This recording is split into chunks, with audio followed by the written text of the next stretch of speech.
Congressman Sessions. My name is Emily.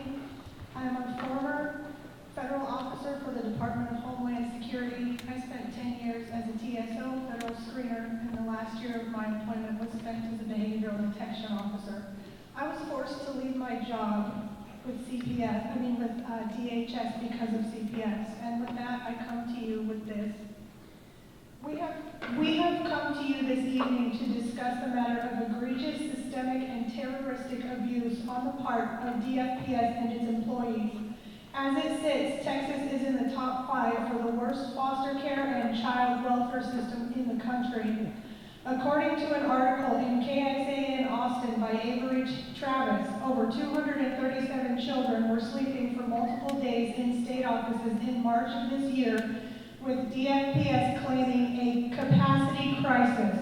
The truth of this matter is, if DFPS and CPS weren't abusing their discretion for financial gain, you would not see such a spike in earnings or a capacity crisis. The numbers do not add up.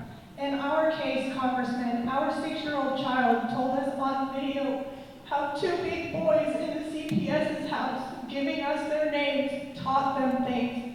I asked her what else those boys taught them. My daughter showed us with her mouth that those boys taught them oral sex.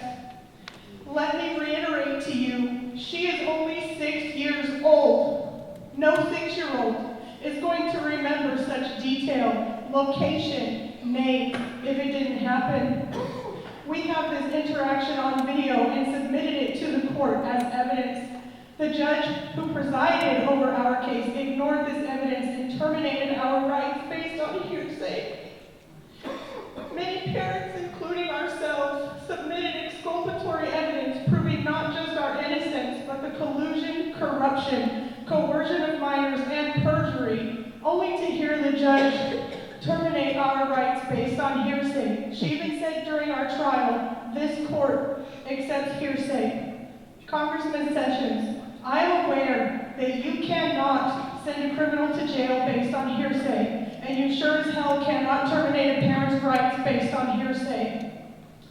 A notable senator named Henry Clay once said, "The arts of power and its minions are the same in all country and in all ages. It marks its victims, denounces it, and incites public odium and public hatred to conceal its own abuses and encroachments."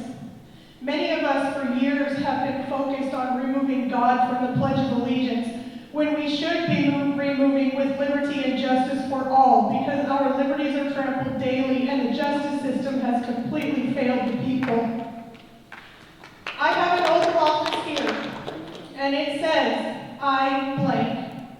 Do solemnly swear or affirm that I will faithfully execute the duties of the office of Title 4D Associate Judge for the child protection cases for blank, Administrative Judicial Region of the State of Texas, and will, to the best of my ability, preserve, protect, and defend the Constitution. Congressman, you cannot go and do what Title 4D says, but defend the Constitution, because Title 4D is completely and 100% unconstitutional.